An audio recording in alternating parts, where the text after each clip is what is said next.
So I think on that note, Richard, it'd be a good starting point if you could perhaps just give us a bit of background into JGA from your perspective.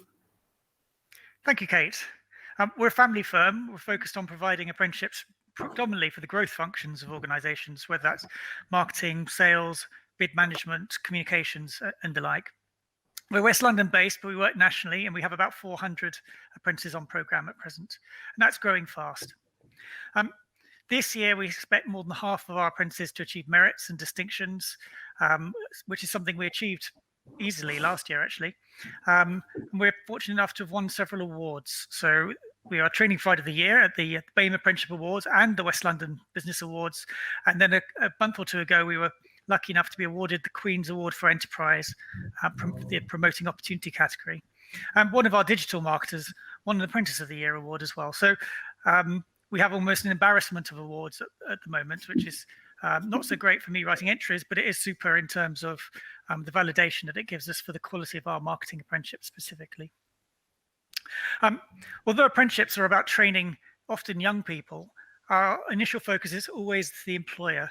Our mantra is really that if you're working with a strong employer and you're offering a good job with a decent wage, then you maximize the chances that the apprenticeship is really successful for all parties.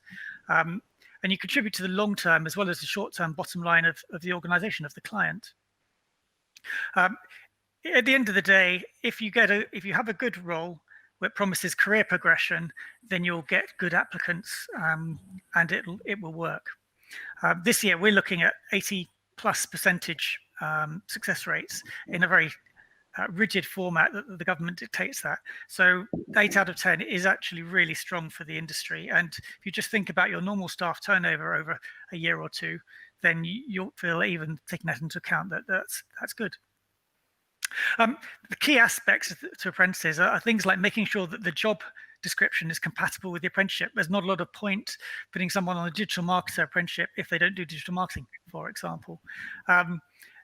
And the same goes for coding. If it's some coding, then a digital marketer apprenticeship might be right, or maybe a data analyst would be good. If there's less coding, but it still involves lots of digital marketing, then actually the marketing assistant apprenticeship, although it doesn't have the word digital in the name, is probably more appropriate. So the service really is about making sure that the fit is as strong as possible between the client, the employer, the training and the apprenticeship standard. And if you're recruiting, then the recruit, or if it's somebody who's already in post, then the role that they actually undertake. Secondly, does the candidate really need an apprenticeship? If they're overqualified, underqualified, then it won't work as well. It needs to be right. And this, of course, there's lots of flexibility. And the whole point about apprenticeship is that it is a bespoke qualification, but it makes sure that, but there are limits. Just as there are limits to jobs, there are limits to ability. Clearly, if you have a master's degree in digital marketing, you don't do a digital marketer level 3 apprenticeship because you should already know it all. And we work with employers very closely to make sure that there is that close fit in all aspects. We have a skills scan that tests every aspect of the skills and the behaviours and the knowledge that the apprenticeships are there to impart, to make sure that the candidates need them, and can stretch and challenge them to make sure that if they do have some aspects of them, then it is still a worthwhile program for them.